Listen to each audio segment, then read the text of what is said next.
They arrested him for no reason. Then he said, "Call my brother. He's the U.S. Attorney General." He stood by the window, watching the town wake up as the morning sun lit up the empty streets of Mill Creek. 2 weeks ago, Darius Carter was just a businessman taking a shortcut. Now he was the man who brought down one of the largest corruption networks in the country. His phone buzzed again.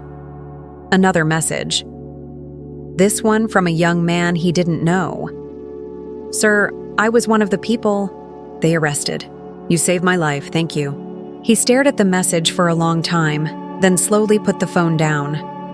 Outside, federal vehicles were still parked in front of the police station. Reporters stood in clusters, talking into microphones. Some were crying, not for the corrupt, men going to jail, but for the lives destroyed before anyone noticed. Inside the station, things had changed. The officers who once laughed and planted evidence now sat in separate rooms, each trying to cut a deal, each trying to save himself. The sheriff had stopped talking. He just stared at the wall like he didn't recognize the world anymore. And the DA? He was crying when they put the cuffs on him. But Darius wasn't celebrating. He walked down the hallway toward the room where the FBI was still processing evidence. On the table were boxes, old files, handwritten notes, and photos. Names of people arrested for no reason, property taken, families broken apart. Some of them never made it out.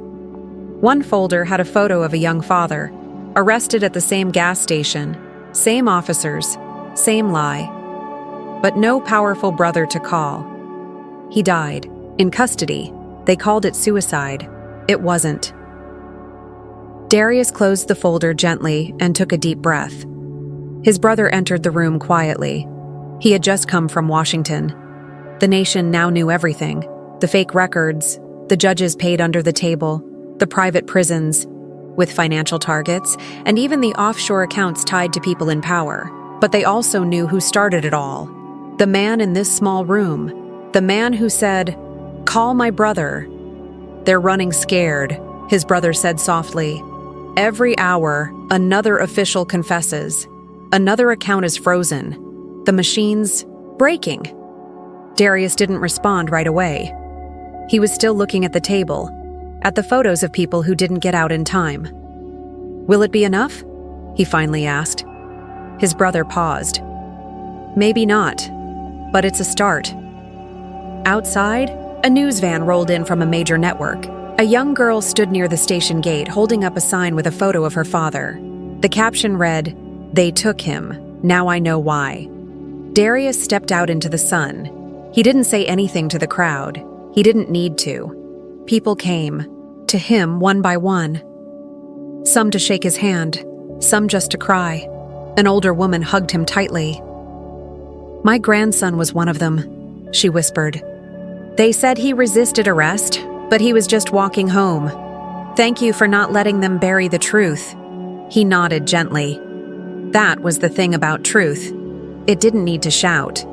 It just needed someone to carry it forward. Later that day, in a press room in Washington, his brother spoke to the nation. This wasn't one town. This wasn't a few bad officers. This was a system, a machine designed to feed on fear, profit from lies, and destroy lives quietly, one by one. He paused, then added, "But the machine made one mistake. It arrested the wrong man." And that was true. Darius didn't ask to be a hero. He didn't want the cameras, the headlines, or the attention. He just wanted to go home that day. But now, home meant something different. It meant giving a voice to those who never got theirs. It meant using his name, his story, and his pain to protect others. As the sun began to set over Mill Creek, he sat on the station steps, alone for a moment, but not lonely. Because justice had finally come to the town that thought it was above it, and as quiet settled over the streets, a little girl walked past with her mother. She looked at Darius, waved, and said softly, "Thank you for stopping the bad guys."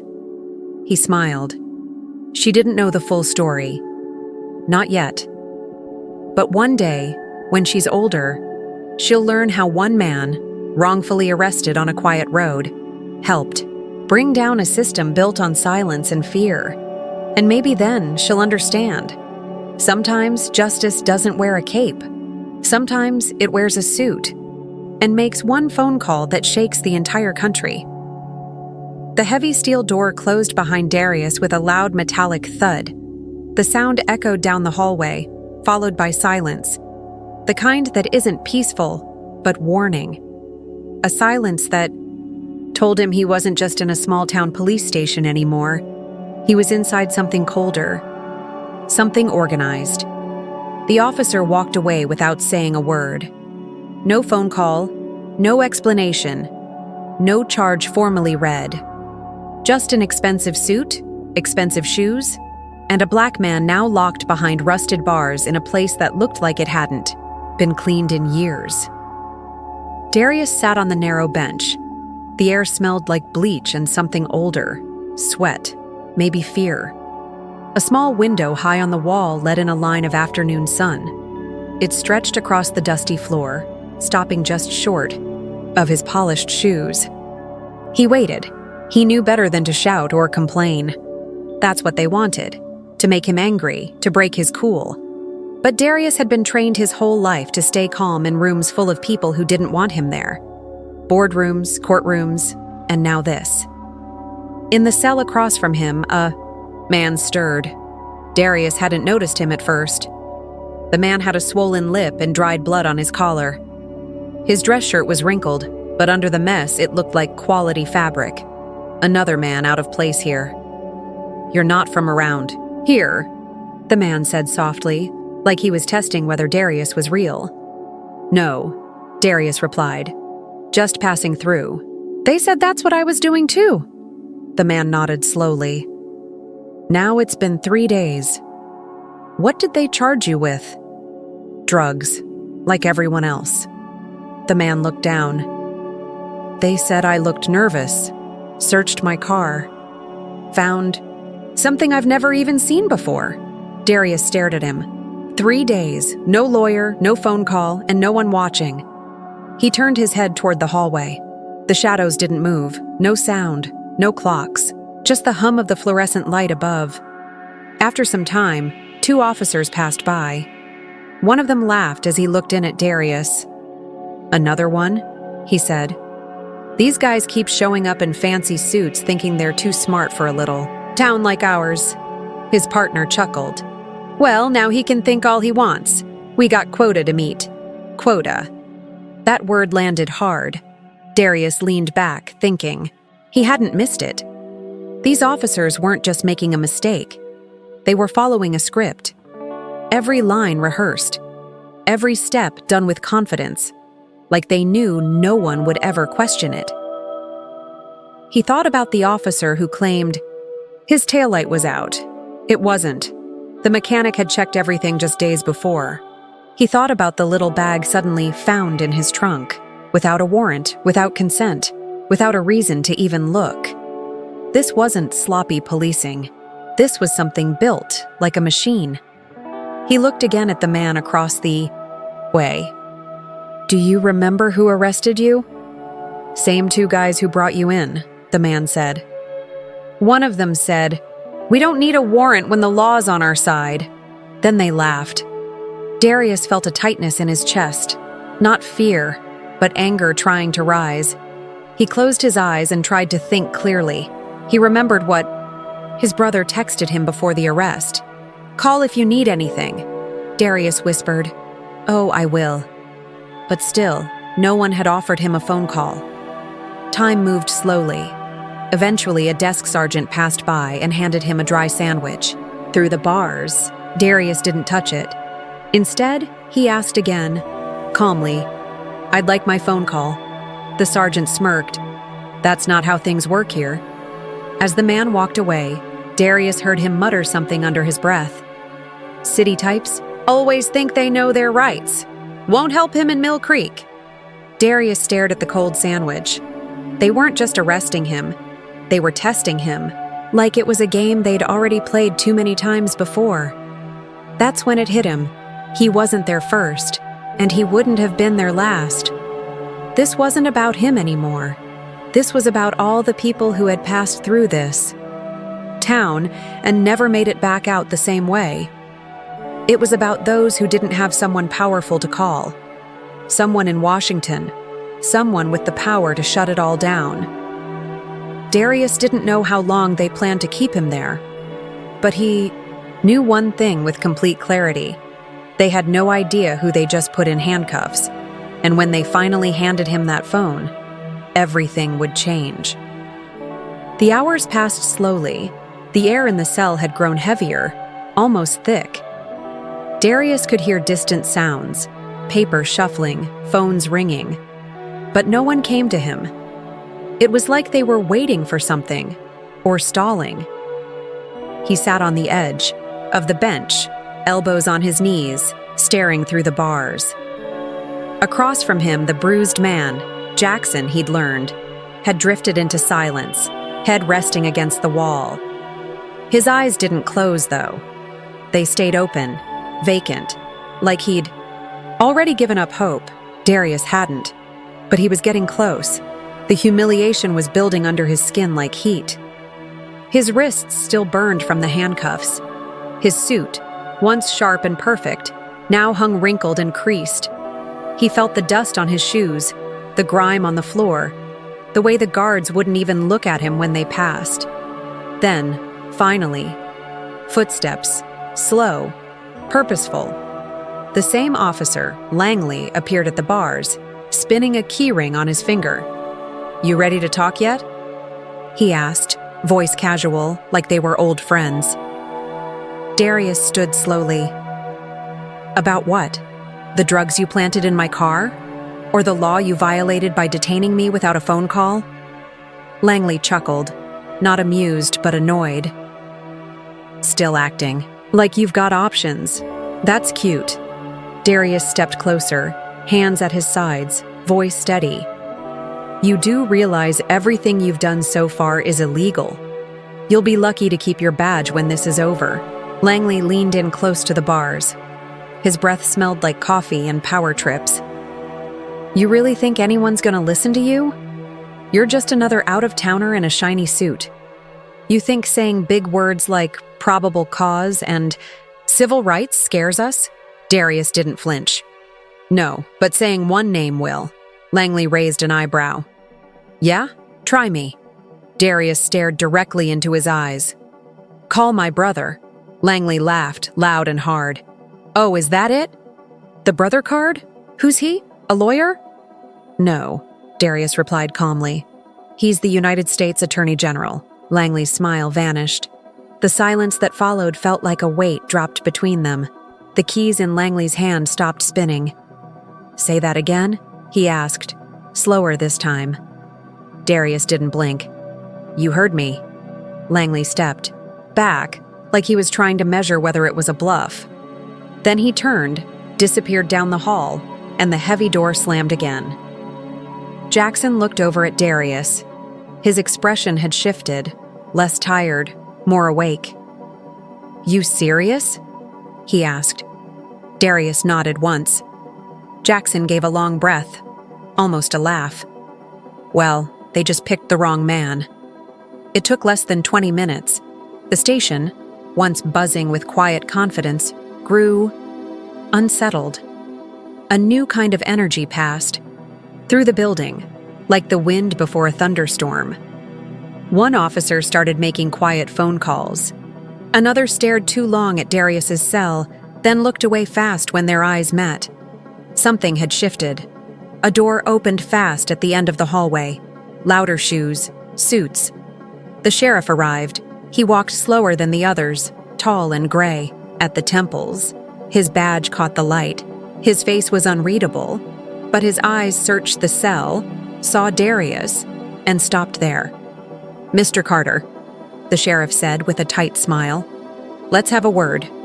Darius stayed still. "Are you here to give me my phone call or my rights?" The sheriff chuckled, but his tone was forced. "Let's not be dramatic. Let's not pretend I don't know what's going on in this building." The sheriff stepped closer, but not too close. "You say your brother is The U.S. Attorney General, Darius repeated. And right now, he's probably watching the clock and wondering why I haven't called. The sheriff's mouth opened slightly, like he was about to speak, but didn't. Behind him, an officer entered holding a phone. "Sir," he said, voice a bit shaken. Call came in. Department of Justice switchboard. Someone's asking why. One of their people hasn't been processed or given access. The sheriff's face went pale. He nodded quickly. Open the door. Get him to the phone.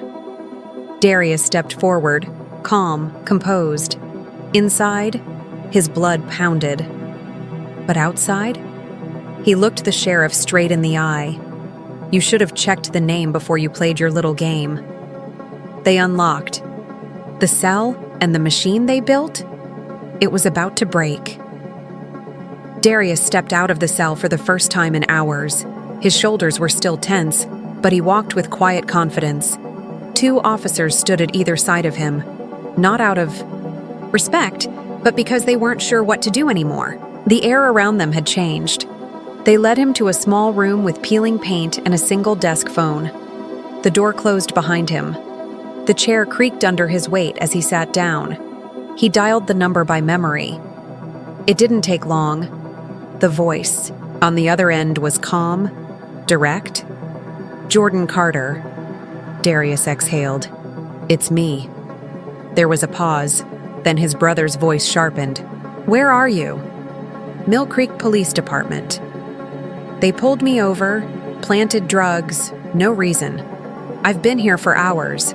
No rights read, no phone call until now." Another pause. Then, "Are you okay?" "I'm all right, but I'm not the only one." Silence again, but this time it was heavy. "They have a system here, Jordan. Quotas. They're targeting travelers, people who don't look like they belong. There's another man locked up right now. Same story. And the officers are too confident, like they've done this before." On the other end, Jordan didn't raise his voice. He didn't need to. "Say the sheriff's name," he said. "Thomas." "Reynolds." Another pause. Then Jordan spoke again, calmly, but every syllable hit like a command. "Stay where you are. Don't say another word to anyone. I'm making some calls." The line went dead. Darius hung up the phone slowly. He turned around. Outside the glass window of the room, the sheriff stood, watching. But now the expression on his face had changed. He wasn't just annoyed anymore. He was nervous. Back in the cell, Jackson sat up straighter when Darius returned. "That the call?" he asked. Darius nodded. "Storm's coming." It didn't take long to arrive. An hour later, the building began to stir. Doors opened faster. Phones rang louder. The sergeant at the front desk stood from his chair for the first time in hours. 2 officers suddenly disappeared from the floor entirely, and then came the sound that didn't belong. Boots. Several of them. The front door swung open. Men and women in dark blue jackets entered, badges visible, eyes scanning everything. Not local cops. These were federal agents. The sheriff stepped forward, trying to regain control. "This is my department." "No longer," one of the agents replied, walking straight past him. Within minutes, everything changed. Computers were unplugged. Filing cabinets were opened. Body cameras were collected. Evidence lockers sealed. The agents moved with precision and purpose. No shouting, no delay. Darius watched from the corner of the room as officers who once laughed now stood frozen. One tried to text something under the desk. An agent took the phone from his hands without a word. Another officer, a younger one Darius hadn't seen before, stood in the hallway with his arms crossed, looking down. Not angry. Ashamed. The cell door opened again. This time, it wasn't Langley or Decker. It was a woman in a suit, DOJ badge, confident, clean-cut, no smile. "Mr. Carter?" "Yes." She nodded once. "You're coming with me." Darius walked past his cell. Jackson looked up. They letting me out too? The agent paused. Soon. We've got your statement, and your bruises are already evidence. Darius followed her down the hall, through the building, past officers who couldn't meet his eyes now. Outside, the light was blinding. Reporters had started to gather. The quiet little town had grown louder by the minute. As he stepped into the back of the black DOJ vehicle, he looked back once. The station behind him, small, ordinary, forgettable, now looked like what it truly was, a broken piece of something, much bigger. A few minutes later, in the DOJ mobile command unit parked nearby, Darius sat across from 2 federal attorneys and an FBI team.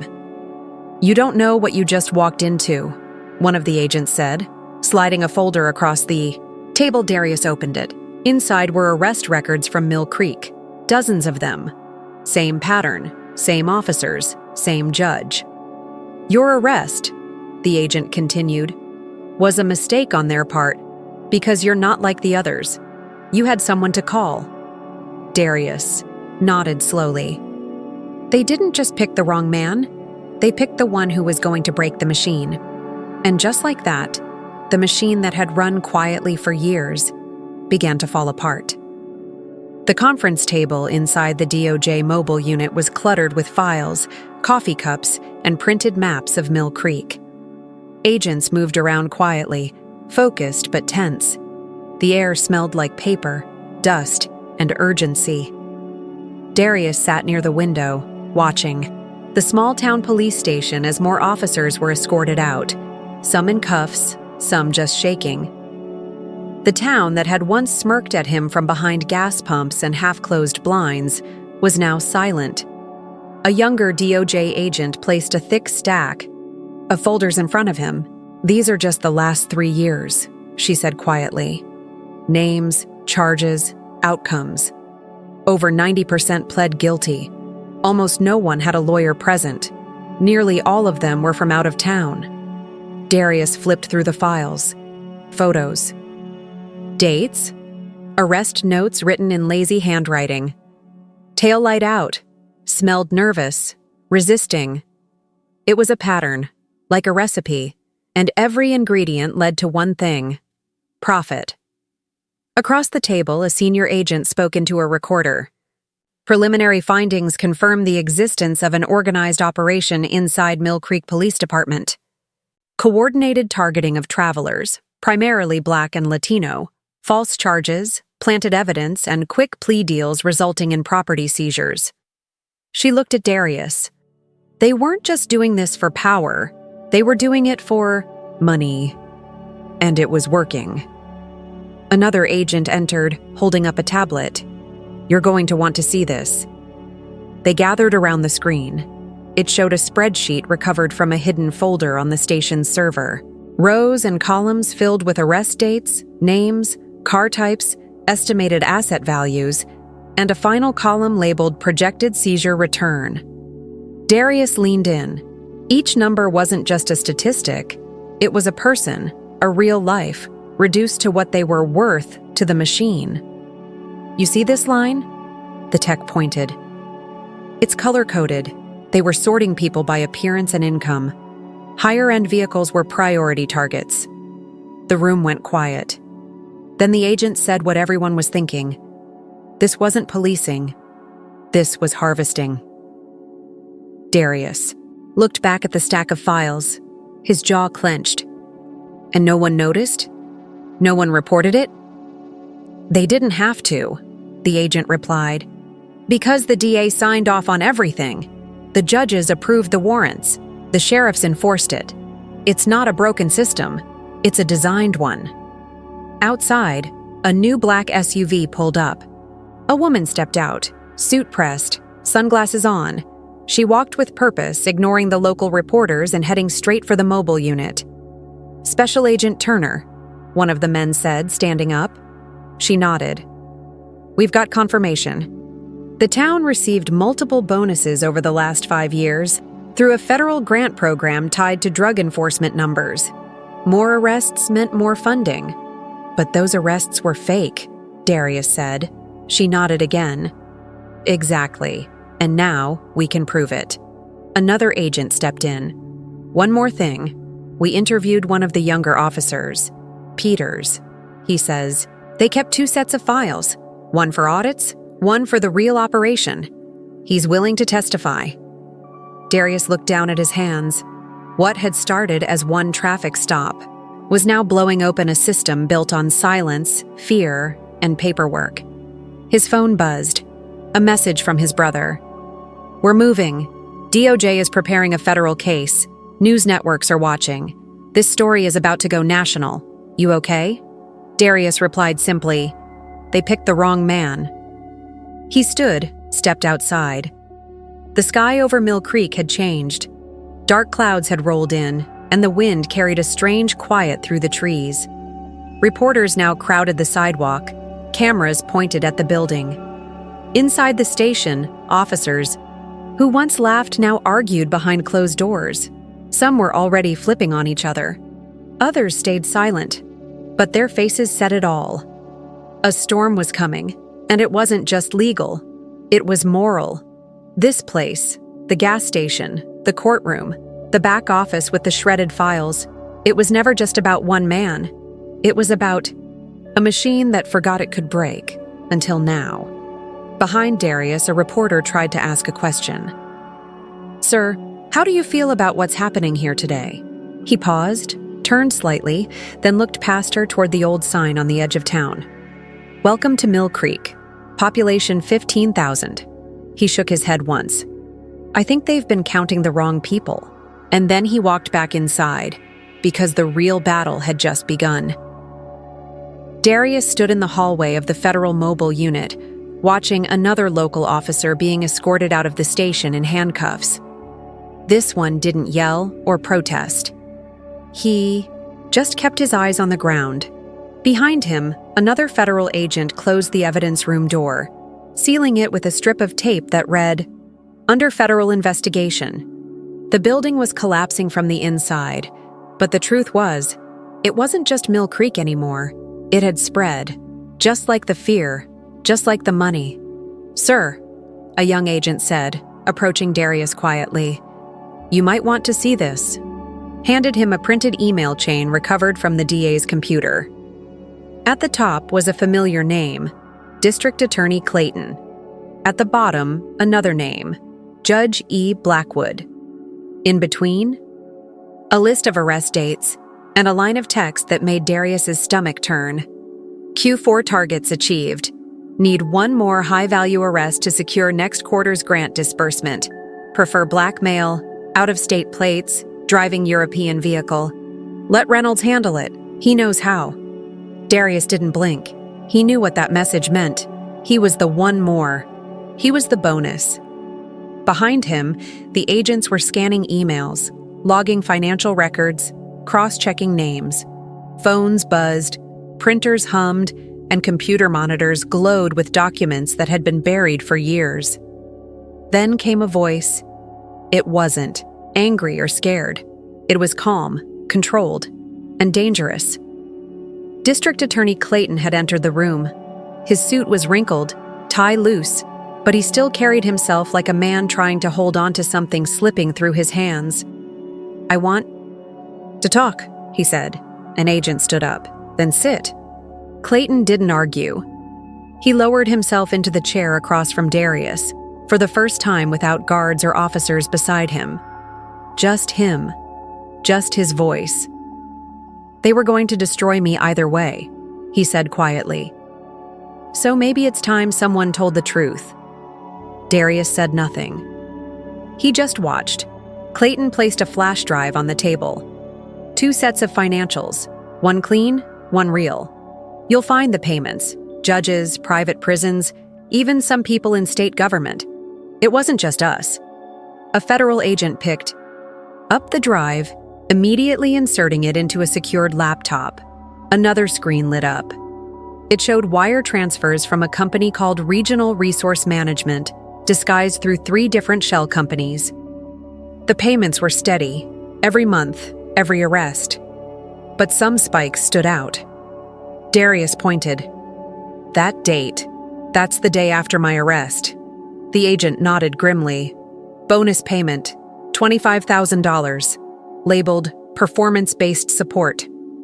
Clayton put his head in his hands. It was never supposed to go this far. We were told it was about public safety, about securing funding. But then they showed us the numbers, the money, the power. Darius didn't feel pity. He felt confirmation. This wasn't one broken officer. This was a pipeline, from traffic stop to jail cell to corporate profit, and it was designed. Another agent stepped into the room. "Sir, we've got a development. Judge Blackwood just tried to leave the country. Private airstrip in Georgia. He was carrying a briefcase with over $500,000 in cash and 2 passports." The room went silent. Then the agent added, "And we've traced the shell companies. They're connected to 6 other counties. Same arrest patterns, same bonuses." Darius turned to the DOJ lead. "So it's not just Mill Creek?" The woman nodded. "It's a network." She paused, then looked Darius in the eyes. "And now it's exposed." Outside, news vans circled like birds. The public was watching. Headlines were already appearing across national media. Small-town corruption uncovered, federal investigation expands, private prisons linked to racist arrest quotas, justice for sale, and behind those headlines, real people. Like Jackson, now free, sitting in a folding chair, sipping water, waiting to give his full statement. His face still bruised, but his eyes alive again. Or Officer Peters, the rookie who broke ranks. He now sat with FBI agents, pointing to files, names, notes. Every word he spoke was helping dismantle the system he was once told to protect. And Darius, he didn't need a title. He didn't need applause. He just stood by the window watching a world begin to crumble. He heard someone behind him whisper, "This was never supposed to happen." Darius turned slowly. "That's what every empire says," he replied, "right before it falls." The morning air was cool and still. From the top floor of the federal building in D.C., Darius looked out over the Capitol. His hands were in his pockets, his suit clean and sharp again. But something in him had changed. You could see it in his eyes. They didn't hold anger. They held clarity. A few feet behind him, a group of reporters waited near a podium. Cameramen checked their angles. Microphones stood like soldiers ready to catch every word. But today wasn't about noise. It was about truth, and the truth had traveled far. What began as one unlawful arrest in a town nobody had heard of was now a national investigation stretching across state lines, courtrooms, prison systems, and bank accounts. The Department of Justice had named it Operation Clean Slate. Darius's brother, now leading the largest corruption case in recent DOJ history, stepped up to the podium. The cameras focused. "In the past 21 days," he began, "we have filed federal charges against 64 public officials, including 12 judges, 5 prosecutors, and over 40 law enforcement officers." The crowd went still. "We have frozen more than $80 million in assets, shut down 5 private prison contracts, and exposed a system built not on justice, but on greed." He paused. No teleprompter, just truth. And it all started because one man refused to stay silent. Darius stood near the back, away from the lights. He didn't need to speak. His silence had already said enough. But behind that silence was something else. Memory. He remembered the gas station, the 2 old men who fell silent, the clerk who wouldn't make eye contact, the cruiser that trailed him for miles, the cold metal of the handcuffs, the lie. He remembered Jackson in the cell beside him, bruised, quiet, forgotten. He remembered how the officers laughed when they thought he was just another number, and how their faces changed the moment they learned his last name. But the point was never about having a powerful brother. The point was that no one should need one just to be treated like a human being. Now others were coming forward, one by one. A woman from Alabama, a teenager from Texas, a former military man from Florida. All of them had passed through small towns like Mill Creek.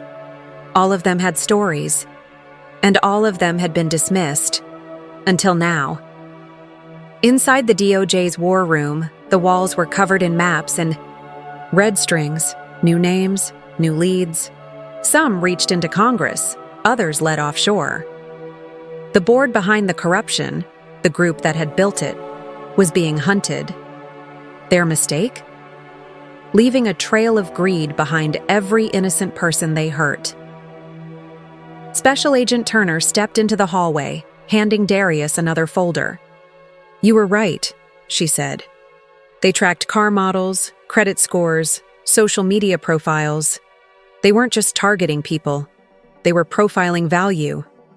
Darius shook his head slowly. "They didn't see people, just property." Turner added, "But your file, it's the one that broke it. They saw a luxury car and a tailored suit, but they didn't check the name." Now, Mill Creek's police station was a federal office. The old sheriff's chair sat empty. Judge Blackwood was in solitary. D.A. Clayton had cut a deal but still faced 25 years. And Officer Langley? He was on suicide watch. They had built a machine, but, like all machines, it had a weakness. It couldn't tell the difference between a victim and a fuse. And Darius had been both. Back at the DOJ press briefing, his brother continued, "Let this case remind America, justice must not be decided by profit, or color, or convenience." He paused. "Sometimes it only takes one wrong traffic stop to reveal how wrong a whole system is." After the cameras were off, Darius stepped out into the sunlight. The streets were quiet again. But this quiet wasn't fear, it was change. A small group waited by the steps, families of the wrongfully arrested, mothers, brothers. One child held up a cardboard sign, "Thank you for stopping the machine." Darius knelt beside him. "What's your name?" he asked. "Caleb," the boy said. "My dad's home now. They said your story helped." Darius smiled gently. Then it was worth it. That night, the headlines rolled in. "Justice has a name. The Carter brothers and the fall of the prison pipeline." But Darius didn't read them. He was already thinking about what came next. Policy, reform, real oversight. He had met too many people to walk away now. He knew this wasn't the end, but at least finally it was a start. And somewhere in a small town still afraid to change. A police cruiser now drives slower. A clerk double-checks the rules and a judge looks twice at a file before signing away someone's future. Because Mill Creek learned the hard way. When justice knocks, it doesn't always knock gently. Sometimes, it calls. And sometimes, that call brings the whole house down.